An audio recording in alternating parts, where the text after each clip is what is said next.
எல்லாருக்கும் வணக்கம். நம்ம இன்னைக்கு என்ன பார்க்க போறோம் அப்படின்னா மாதுளம்பழத்தோட நன்மைகளை பத்தி தாங்க பார்க்க போறோம். மாதுளம்பழம் பார்த்தீங்க அப்படின்னா ரொம்பவே நம்ம உடலுக்கு தேவையான அனைத்து நன்மைகளையும் கொண்டது இந்த மாதுளம்பழங்க. ரத்தத்துல சிவப்பணுக்களுடைய எண்ணிக்கையை அதிகப்படுத்துறதுக்கு இந்த மாதுளம்பழம் சாப்பிட்றது ரொம்பவே நல்லது. ரத்த குழாய்கள்ல உண்டாகக்கூடிய அடைப்புகளையும் சரி செய்யும். மாதுளம்பழத்தை நீங்க தொடர்ந்து சாப்பிட்டுட்டு வரும்போது உங்களுடைய சருமமும் பளபளப்பாகும், கண் பார்வை தெளிவாகும், முடி கொட்டுதல் பிரச்சனை நின்றுட்டு முடி உதிர்வதே நின்றுங்க, நல்லா நின்றும். அதே மாதிரி பார்த்தீங்கன்னா முடி நல்லா வளருங்க. இந்த மாதுளம்பழத்தை நீங்க தொடர்ந்து சாப்பிடும்போது கெட்ட கொலஸ்ட்ராலை குறைச்சி நல்ல கொலஸ்ட்ராலை உருவாக்குதுங்க. கர்ப்பிணி பெண்கள் மாதுளம்பழத்தை தொடர்ந்து சாப்பிட்டுட்டு வரும்போது வயிற்றில் உள்ள அந்த குழந்தை ஆரோக்கியமா வளருங்க. அதே மாதிரி அந்த குழந்தைக்கு மூளை வளர்ச்சியுமே நன்றாக இருக்கும். நோய் எதிர்ப்பு சக்தி அதிகம் கொண்டது இந்த மாதுளம்பழங்க.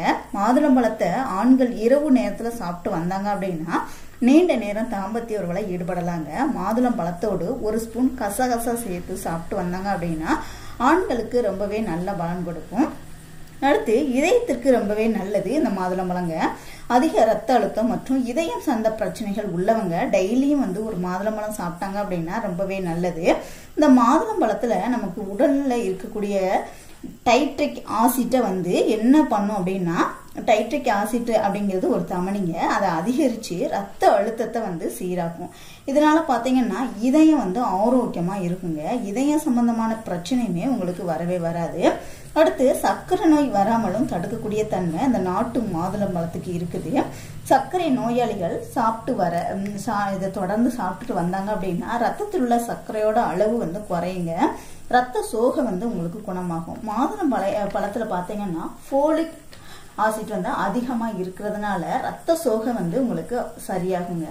அதே மாதிரி இரும்பு சத்து குறைபாடு இருக்கிறவங்க இந்த மாதுளம்பழத்தை தொடர்ந்து நீங்க சாப்பிட்டுட்டு வரும்போது இரும்பு சத்து உங்களுக்கு அதாவது ரத்த சோகை உருவாகாம தடுத்து ரத்தத்தை அதிகப்படுத்தும். அதனால இரும்பு சத்து அதிகமா வேணும்னு நினைக்கிறவங்க இந்த மாதுளம்பழத்தை நீங்க தாராளமா நீங்க எடுத்துட்டு வரலாங்க. ரத்த சோகை பிரச்சனையே வராதுங்க.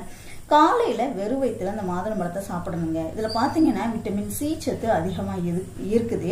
இது சருமத்தை ஆரோக்கியமா வச்சுக்கிறதுக்கு உதவுதுங்க. இதில் உள்ள ஆன்டி ஏஜென்ட்ஸ் பண்புகள் பாத்தீங்கன்னா முதுமையை தடுத்து என்றும் இளமையாக வச்சிருக்கிறதுக்கு உதவுதுங்க. உடல்ல புதிய செல்களை உற்பத்தி செய்து சருமத்தை நல்ல பளபளப்பா வச்சுக்கணும். அதே மாதிரி முகத்துல சுருக்கமே வரவிடாம தடுக்கக்கூடிய தன்மையை இந்த மாதுளம்பழத்துக்கு இருக்குங்க. அடுத்தது செரிமானத்துக்கு ரொம்பவே நல்லது இந்த மாதுளம்பழம். உடலுக்கு தேவையான நார்ச்சத்து அதிக அளவுல இதுல இருக்குதுங்க.